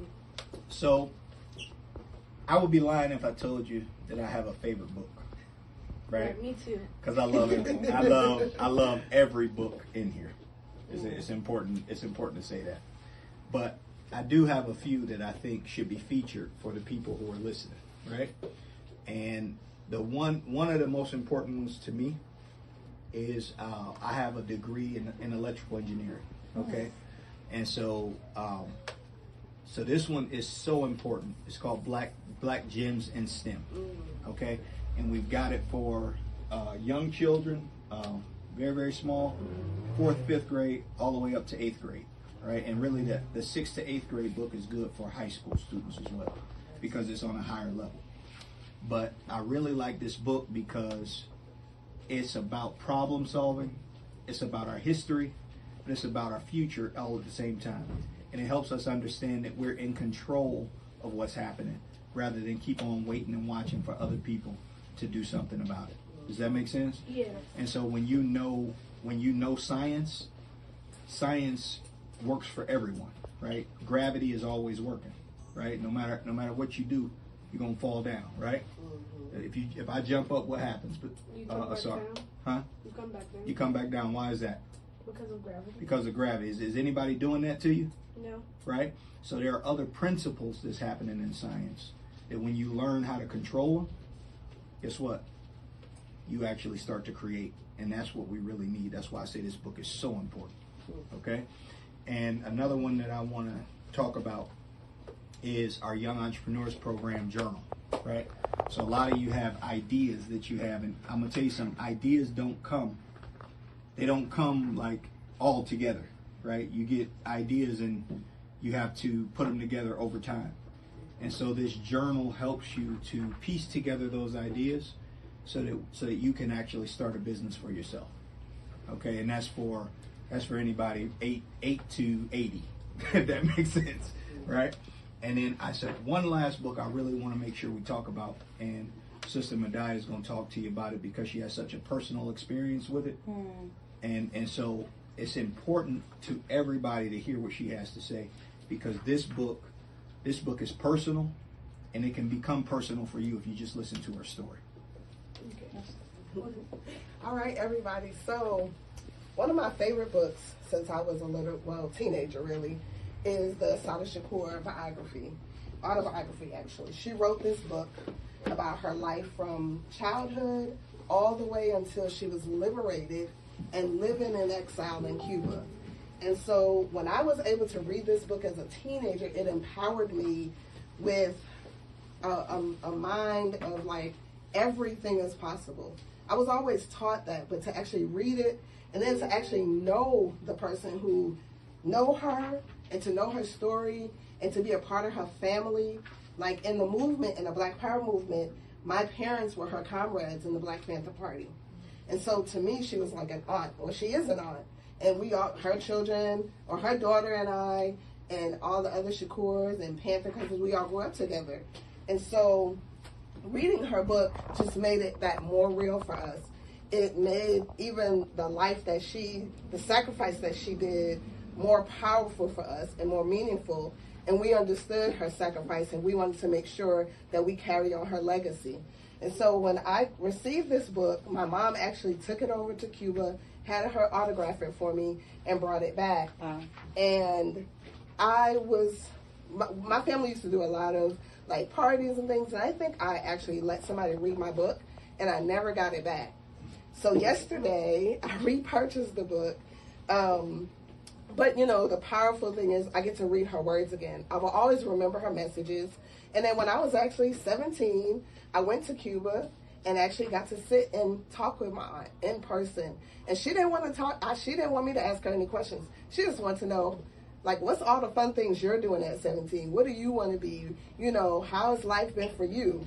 And so to have that relationship and to be able to have this book and share it and tell y'all, like, this is a powerful book, especially for you young women, okay? Because a lot of times in the world, they tell us women that we can't do certain things, we can't be certain things, we're not powerful. But we are powerful. Our words matter, who we are matter, and there are brothers out there who support us. She was liberated by brothers, and some of those brothers I call my uncles, and I knew them all my life. You know, a few of them have passed on. However, Assata Shakur's autobiography is a very important book for everyone to read, no matter what, you know, color you are, no matter what religion or culture you say you are. Her story is important because it's true and it does matter. Okay.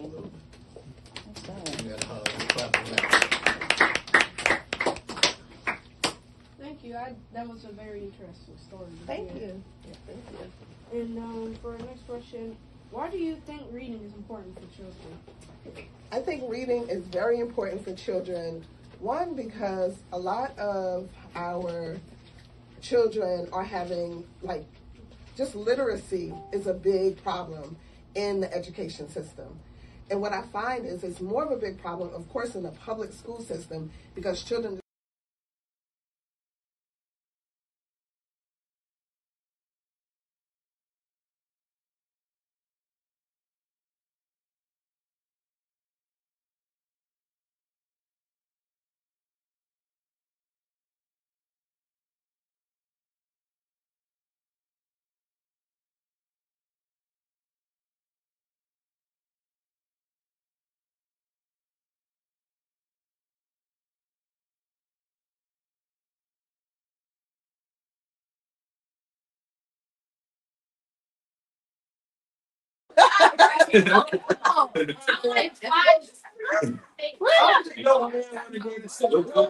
So she'll take the video. I think it's still playing. That video is 7 minutes. Educate,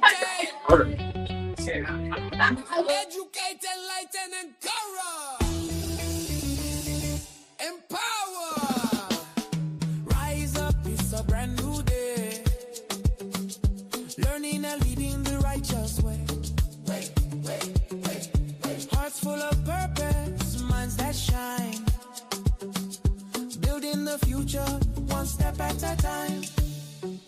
Educate the mind, enlighten the soul, encourage the dream, empower the goal. From the classroom to the world, we stand tall. Ghatk, one vision for all. Educate, hey. Enlighten, encourage, hey. Empower, hey. Ghatk, we rise today. Educate, hey. Enlighten, encourage, hey. Empower, Ghatk, we rise today. Ghatk.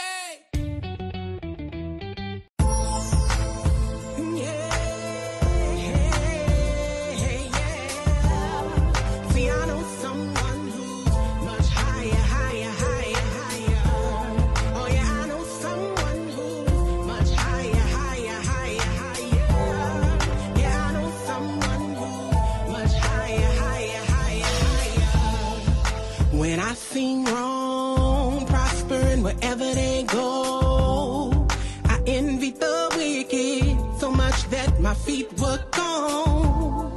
But now I hold on to someone I know is strong. He my rock and fortress. I put my trust in Yahweh. Then you and me, that the whole world can see.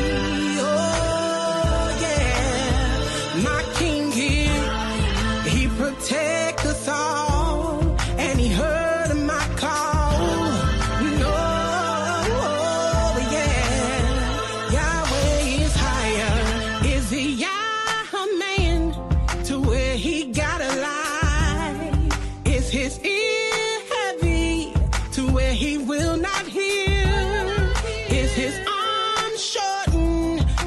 he cannot save. Cast your burdens down and give them to Yahweh. He much than you and me, that the whole world can see. Oh, Yahweh, he protect us all, and he heard my call. No, yeah, Yahweh, I used to worry about if my bills get paid. I used to worry about all of my enemies. I used to worry about if my friends would stay. But now I take my problems and give them to Yahweh. He much than you and me, that the whole world can see.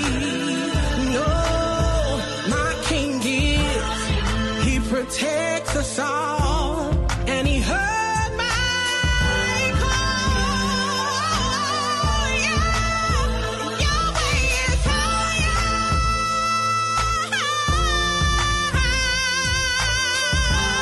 I used to worry, but I don't know more. And I don't fall to things I've been through. You know he pulled me through. And I don't worry about man. I put all my trust in Yahweh.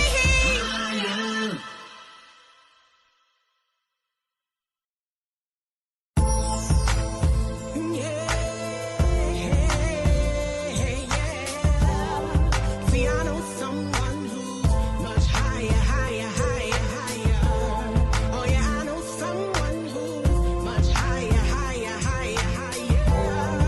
Yeah, I know someone who's much higher, higher, higher, higher. When I seen wrong prospering wherever they go, I envied the wicked so much that my feet were gone. But now I hold on to someone I know is strong.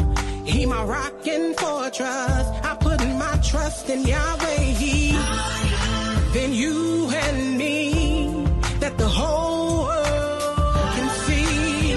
Oh yeah, my King here, he protect us all, and he heard my call. No, yeah, Yahweh is higher. Is he Yah man to where he gotta lie? Is his ear heavy to where he will not hear? Is his arm shortened to where he cannot save? Cast your burdens down and give them to Yahweh. He much than you and me, that the whole world can see. Oh, Yahweh, he protect us all, and he heard my call. No, yeah, Yahweh, I used to worry about if my bills get paid. I used to worry about all of my enemies. I used to worry about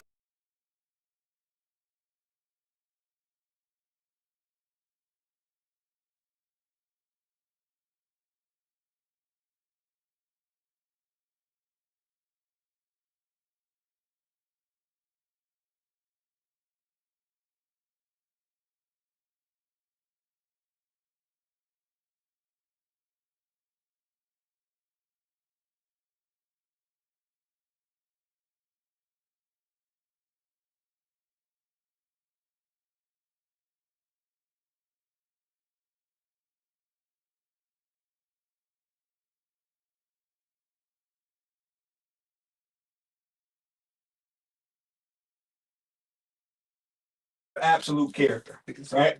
So I want y'all to give her a hand. It's even boom.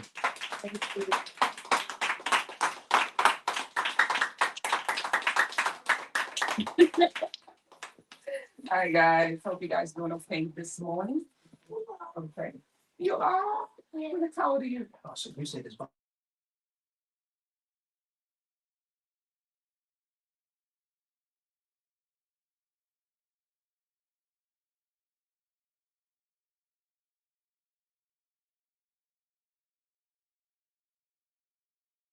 guys, but Oh, you plugged it. You did. y'all doing this so they can.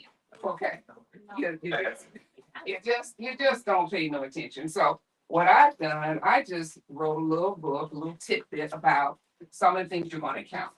Now, this picture here was my son on graduation day. He said, nobody told him to change the oil. Okay. I thought it was common sense. You know, you gotta change the oil. So I started writing this book, just writing notes about things that young people just need to know. But parents sometimes can't get them to sit down long enough to tell them.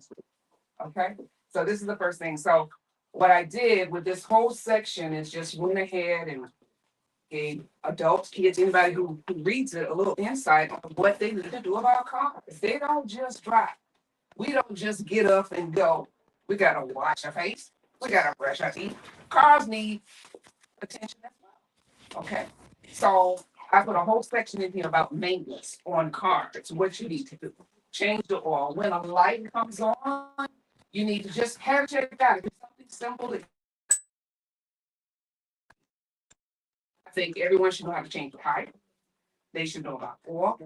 And I didn't learn this till I was 60 years old, and I'm not ashamed to say it. If you look at the dashboard, it has a little bitty car tank on there, gas pump, and it has an arrow to the left and an arrow to the right. That lets you know which side the gas pump is on. Me, amongst a million other people, have rented a car, pulled up, and just assumed it's on outside. That's not true. Look deep in the dash. Everybody, when they go to whatever car you get in, look in that dash and see if you see that little bitty gas tank in there. And it's gonna tell you which side of the car to that the gas tank is on, which is very helpful. But if you don't know, you don't know. So I learned that in a real estate class. I'm also a real estate broker. So I learned that in that class. But what this book does is, if I have a student's book, which is $15, and then I have a teacher's edition. And with the teacher's edition, it's in the orange in here. It gives highlights about what the teacher needs to reiterate in the book. So what I did, I just wrote down a few things that you just need to know about life. And at the bottom of the book, it tells you read. Knowledge is power. Okay? And that's the truth. And I have a second book that I have a follow-up with this book. Things we told you about life, but you didn't listen. So what it does, it reiterates a lot of things from this book that you just didn't do. So now we're gonna go ahead and just take a look at what we're gonna do. So things that you guys are up against depends on your age. It's gonna be like, what career choice? Does anybody know what they plan to do when they get out of school? Yeah. Yeah. What's yours? Like out of school this year? When you graduate from high school, are you planning for your future? Oh yes. I'm just gonna like save money, and then after like college, like I'm just gonna go spend most of my money, and then I'll probably. How you gonna make the money? We gotta start from the bottom. So like during like my college time, I'll probably have a job here and then, and then I'll like save, put it to the side, like these my needs and wants. And Okay, you still didn't answer the question. what you mean? How you gonna make the money? What kind of job? What are you gonna do? Like they'll come back to you. Who else? So I want to do real estate and cosmetology, but I'll start real estate when I turn 17 because I think future life. Actually, it's 18. 18? Oh, my bad. That's okay. I'll start I'm starting now with studying and seeing how it works, but I'll do my license at 18. Go to college and I'll be business. I'll study business. Okay. And it's either business or psychology. And then I'll go later on to Empire because it's all. Huh? Okay, I'll start my first like official job at 14 because that's what apparently you can start working at Publix, and that's like sounds fun. And then as I grow up, like I want to go to get 68 years of college, and I want to get a couple masters in architecture, and graphic design, and maybe like a bachelor in arts or something. Okay. And then as I go on, I want to start my own architecture firm, and the plan is to be retired by 40, and with the rest of my life, go on all of my traveling. No, what you want to do. Okay, woman after my own heart. I have been an entrepreneur the majority of my life. What happens is you get out there, you get a job. I'll tell you what my plan was when I got out of high school. I had planned to sleep. Okay. And I'm gonna tell you why. You have to get up early every morning, don't you? Yeah. Then you got to go and deal with the kids, the teachers, the sorry school lunch. You get tired. Don't some days you just don't want to get up. Anybody? Some days you just don't want to get up. Okay. So my plan, see, my plan was to sleep. So I didn't bring my presentation because I didn't know I needed to. My mom came and was standing over me talking about if you don't get your bleak out that bed and find something to do because you just be tired, just want some rest, my goodness. And so that was my plan. Now, if you got a plan, anything that goes along with that plan, you're going to have to start working towards it at a young age. Sounds crazy, but you're only a kid for a short period of time. The rest of your life, you got to be responsible for somebody, some bill, some job, some husband, some wife, some kid. You got somebody to answer to. So you just kind of need to just plan a little bit about what you want to do. And it starts with your SAT scores. You got to work on that. Well, you do. It's just one of those things, it's got to, you've got to get yourself ready. It's never too young to start. You can start exploring and just looking up things and see if it's interesting and see, talk to other professionals. When I wrote the book, I did talk to different people about different things. And even in my career as it advanced, because when I left home, I left home in the 70s, people were still going to the back door at in people's house. Yeah. They were still cleaning houses in people's house.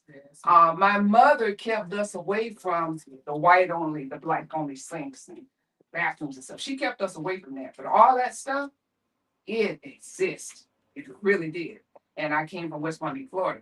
I came to Atlanta and saw all these people, these black people making this money and businesses and Monica Kaufman on the TV and the blacks. I'm like, wait a minute.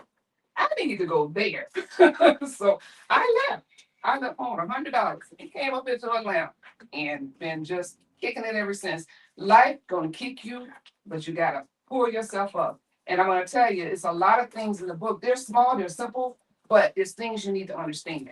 Like with the driving, don't let your friends tell you nothing. Get somebody who know how to drive to teach you. Okay, get an instructor because it's like the blind leading the blind. If someone else doesn't know something, they can't tell you nothing. You see? Don't even listen to them about stuff. Finance, that is so important. And I asked you about the careers because what I did, I selected a few careers in here. I put you can go to technical school, you can go to college, you can take over the family business, you can become self-employed. So it's go to the military. There are a lot of choices out there. There's something that would fit each and every one of you. College not for everybody. And just because you have a college degree, that doesn't guarantee you a job. It guarantees you a degree. And then for as your academics, getting decent grades and stuff, try to get scholarships. People are getting in debt with student loans so heavy that they can't find a job. Then you still got to pay those student loans. Then you have them dropping out of school. Can't drop out, you still got to pay the student loans, right? Yeah. Okay, so you may as well finish and get the student loans paid, get you a job, and try to look at careers that are more in demand. That's what really helps you to grow and get to where you need to be. Okay, the next thing on here is banking and finance and credit cards and all that fun stuff. So, does anyone know what credit really is? Okay. It's like a credit is like what you use to like your credit card to buy stuff, and then like you gotta pay it back, and your credit score will go up. Okay. Credit is simply a promise to make a payment. It's a promise. I'll loan you $100 if you promise to pay it back. When it affects your credit is when you don't pay it back. It affects your credit in a good way if you do pay it back, which means that they'll look and say, okay, well, they did good, so I'm gonna go ahead and give them some. But if they look at it and you did bad, they won't give you nothing. That's just really how credit is. It's a promise to pay. It's a promise that you make to a merchant. Okay? Any questions? Somebody else said they had a career. Choice, pick up. So after I graduate high school, gonna go to Georgia Tech. Get on a scholarship, play some type of sport, and work in their engineering program. Build it up. Okay. The good thing about that is, for any of you, whatever career you decide, see if you can get a mentor. Also, you can see if you can, what do you call it? It's like apprentice. You can work on, yes, an internship. Yeah, I know. Yeah, and the good thing about the internship is that it's like you got your foot in the door, okay? And you're learning something. Because there's nothing worse than choosing a career and then you start doing it and you hate it. It happens. It happens. And then you get stuck and then you hate your job. And then you hate the people around you. It's just like a cycle. It's just crazy. So whatever you want to do is, just learn as much as you can about it. Okay, so the credit, what I like to do with credit is first let you know what it means. And then second thing we got to learn is a budget. The budget means we've got to sit down and figure out what we make and what, okay? If you don't have any money coming in, you can't create a budget. Okay.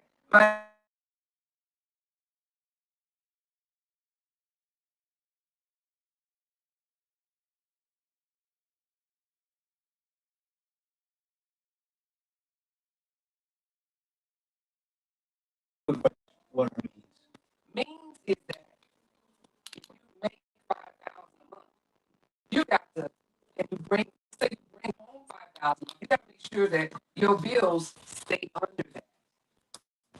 The means is that the money is what that company, period. And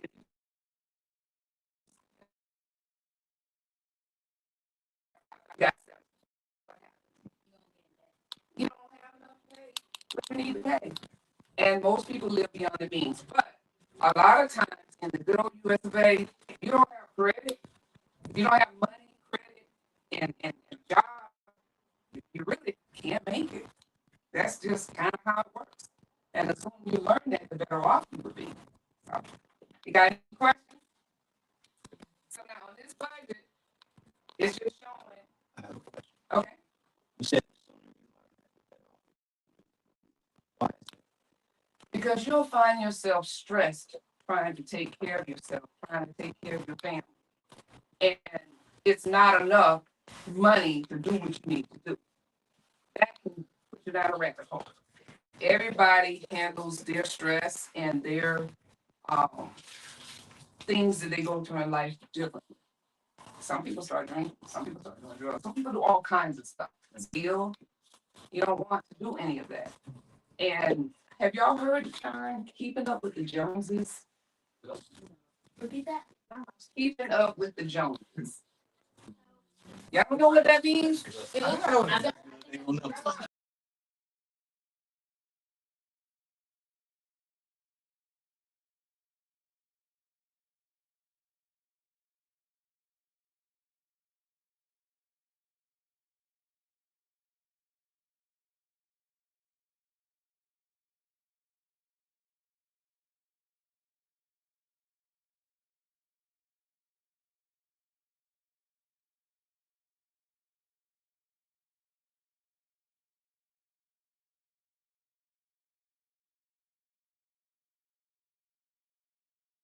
This idea that there are always going to be people who have more than you materialistically, so they're going to have better cars, fancier cars, bigger houses. They're going to be rocking these name brand clothing items, buying name brand purses, spending all this money, and you'll always be in a cycle of trying to keep up with this figurative people called the Joneses. But you'll never really catch up because there's always going to be people that have more, that's flaunting more, and all of that. So the idea is to kind of live within your own means, and not watch what other people have and how they display the way they express how they have money is not always accurate. It's fictitious, and some people don't even have the means to live that way and are often in debt. And so sometimes you're chasing something or people that's living like that, and it's unrealistic. It's one of those things that you heard the term, don't believe the hype. I know y'all heard that. Yeah. Nope. Come on. PMD right there. That's a PMD. You know what I'm saying? They got some 90s R&B. That's a PMD. Okay, well, let me say this. Do you think everything you see on social media is true? No. Okay. Okay. That's part of what hype is. They pretend that they're doing so well. They pretend that they have it going on. But they don't. That's hype. So it's a different word. That's exactly what it is. That's all it is. So it's a lot to life. That's what people don't get. It's a lot. And this is something I wrote in the book. It's learn some of life's basic skills, like how to sort clothes and do laundry. Find out how to grocery shop, then eat out less. Develop some cooking techniques on how to prepare simple meals. This is something you're going to need. Discover the act of cleaning, then pick up behind yourself and keep the living environment comfortable. Because parents are always fussing about that. Okay? And you'll have a roommate that parents didn't teach them nothing. And then you'll find yourself cleaning up behind them. Okay? My son is in college and he's going through that. See? Do you see? Okay. That's crazy. Strive to be self-sufficient when possible because it will help you grow and become more independent. The more you understand about life, the easier it is to work through situations that may arise. You will begin making better decisions and become less dependent on others. You can learn something from everyone in your life. Some people are in your life for a reason, sometimes just for a season. Recognize who you can trust and who you cannot.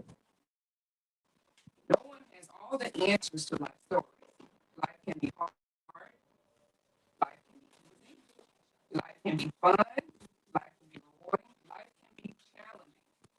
Be patient, ask questions, listen, and absorb all you can. Experience the world. Adapt according to your surroundings and be open to learn something new every day. For every day, life changes. Have a great life, and I hope this book inspires you to do great things.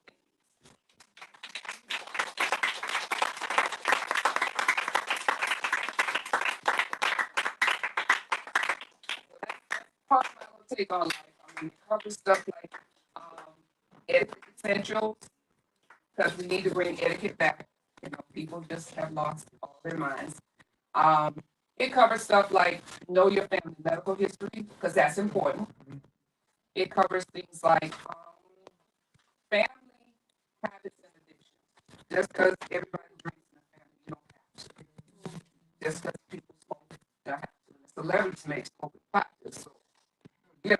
But I'm gonna tell you my take on smoking pot. Your head is in the clouds. It's hard to function when your head's hard to function. It's just the truth. Whatever you do recreational is your business. But just remember, a clear head thinks better. It does. So that's what I like to tell young people because they just think it's okay. I have smoked pot before, I'm not gonna lie to you. In my 20s, and I stopped. Once I stopped, man, I started doing all kinds of things, writing books.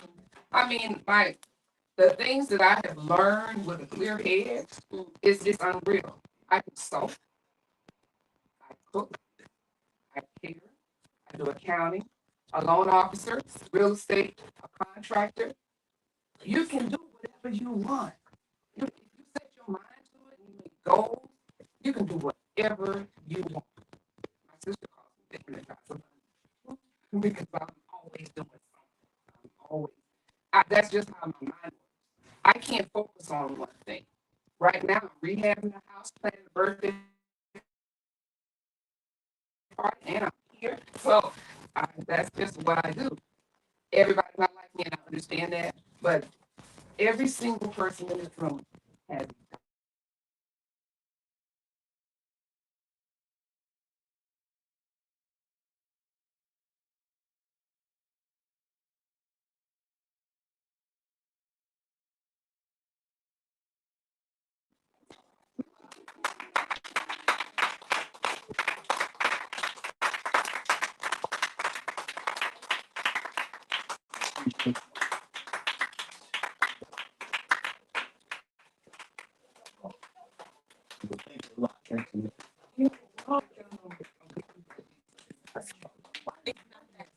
Y'all make sure y'all add these to your list. Okay.